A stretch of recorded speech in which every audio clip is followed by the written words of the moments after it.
Private స్కూల్కి వెళ్ళి government స్కూల్లో కూడా చేర్పిస్తారు పిల్లలకు. అంత స్థితికి వచ్చేసింది ఈ ప్రభుత్వము.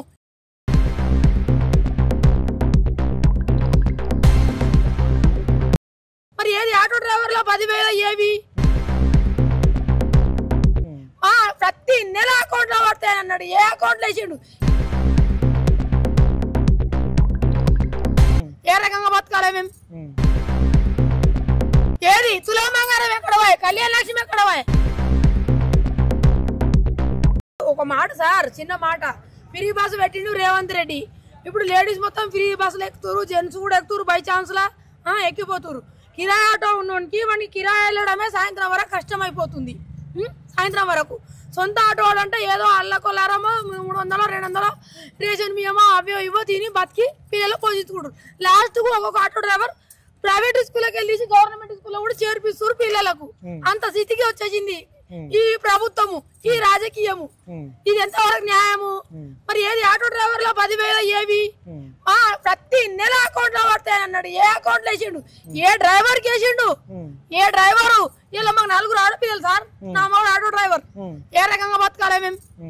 ఏ రకంగా బతకాలే? ఏది ఆడపిల్లలకు పెళ్లి ఎట్లా చేయాలి? ఏది తులమంగారం ఎక్కడ పోయి, కళ్యాణ లక్ష్మి ఎక్కడ పోయి? మొన్న పెళ్లి చేసిన 4 తారీఖు ఎక్కడ పోయి? ఇదేనా ప్రబంధం? ఇదేనా పరిపాలన? అందుకే గెలిపించి నా మాయ మాటలు చెప్పి మత్తు తల్లి జనాలకంతా మత్తు చేసి మార్పు అన్నాడు. మీ జీవితాల్లో మంచి మార్పు వచ్చిందా? ఏ మార్పు రాలే మాకు, చెడ్డ మార్పులే కానీ మంచి మార్పులు అస్సలు రాలే. కేసీఆర్ ఉన్నప్పుడు అన్న అస్తమానం కరెంటు పోవడము, ఇంత చలికాలంలో కూడా నీళ్ళకు కూడా 4 రోజులకు 3 రోజులకు ఈ రకంగా డ్రైనేజ్ కాలువలు పోతుంటే కూడా మున్సిపాలిటీ వాడు గవర్నమెంట్ జీతం తగ్గుతుండు. ఇక్కడ వస్తాయి 50 రూపాయలు యూనిట్ లేకుండా రాను, అంత డిమాండ్. ఏం సర్కార్ ఇది? ఏం ప్రభుత్వం ఇది? ఏం రాజకీయం ఇది? ఎక్కడ రాజకీయము? పోనీ డ్రైనేజ్ గవర్నమెంట్ వాళ్ళకు, ఊడ్చేటోళ్ళకు, చెత్తెట్టేటోళ్ళకు జీతాలు వస్తలేవా సార్? వస్తున్నాయి కదా.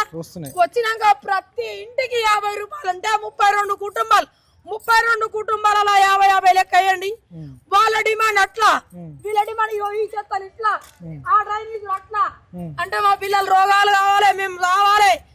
రాజకీయ నాయకులు మాత్రం హాయిగా ఏసీలలో కూర్చొని నీ మీద నేను, నా మీద నువ్వు చెప్పుకోవాలి.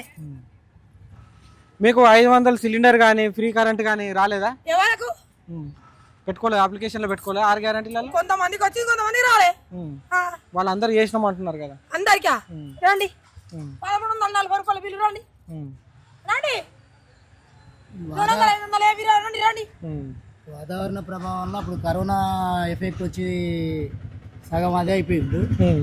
ఇప్పుడు కరోనా కానీ అధ్వానం అయింది. ఈయన కరోనా వచ్చి కనీసం లాక్డౌన్ టైంలో 4 గంటలు 3 గంటలు టైం పెట్టిండు. ఆ టైం లోపల కనీసం 700-800 చేసి మేము ఆటో పిల్లలను పోషించుకుంటుండే వాళ్ళం. ఇప్పుడు అంతకన్నా అధ్వానం అయింది, కరోనా కన్నా అధ్వానం అయింది ఇప్పుడు పరిస్థితి. కరోనా బతికినాం కానీ ఇప్పుడు కరోనా కన్నా ఎక్కువ అది పరిస్థితి అయితే. ఈ రేవంత్ రెడ్డి ఈ పాలన సరిగా లేదు. ఏంటంటే ప్రజల పనుల గురించి ఆలోచన చేయాలి, బతుకు చెరువులు కల్పించవాలి, బతుకు చెరువు కల్పించాలి. కానీ ఉన్నవి కూడా విక్కడ వేయడం పద్ధతి ఏం పద్ధతి? అది ఏదో ఉన్నది దాన్ని పట్టుకుని వాడు బతుకుతుంటే దాన్ని కూడా వీకి అని భంగం లేపడం పద్ధతి కాదు. పొల్యూషన్ అంటున్నావు, పొల్యూషన్ ఇప్పుడు ఈ ఒక్క రోజులనే చేసే పని కాదు అది. నువ్వు ఏదైతే చేయాలనుకున్నప్పుడు అక్కడ కంపెనీలను బంద్ చేయి. ఇప్పుడు ఈ డీజిల్ బండ్లను బంద్ చేపిస్తే కొంచెం కొంచెం తగ్గుకుంటూ వస్తాయి, ఎలక్ట్రిషియన్ బండ్లు ఎంట్రీ అవుతుంటాయి. ఆ రకంగా చేయాలి. కానీ ఒకటేసారి తీసేస్తా, ఒకటేసారి పెట్టేస్తా అంటే ఎట్లా చేయగలుగుతాడు? ఇది ప్రభుత్వం కరెక్ట్ కాదు, ఇది పద్ధతి. ఈ రేవంత్ రెడ్డి పాలన కరెక్ట్ లేదు. ప్రజల గురించి ఏదైనా చేసేది ఉంటే ఆలోచన చేయాలి. ఇప్పుడు తెలంగాణ తల్లి అవి మార్చడం, అవి పెట్టిండు, ఇవి పెట్టిండు, దానివల్ల ఉపయోగం ఏమైనా వస్తుందా? జనాలకు ఏమైనా పనికి వస్తుందా? అవి కరెక్ట్ అయిన పద్ధతులు కావు. చేసేది ఏందో ముందు పని ఫ్యూచర్ గురించి ఆలోచన చేయాలి. కానీ ఉండవి కూడా ఇక్కడ చేయడం ఇది పద్ధతి కాదు.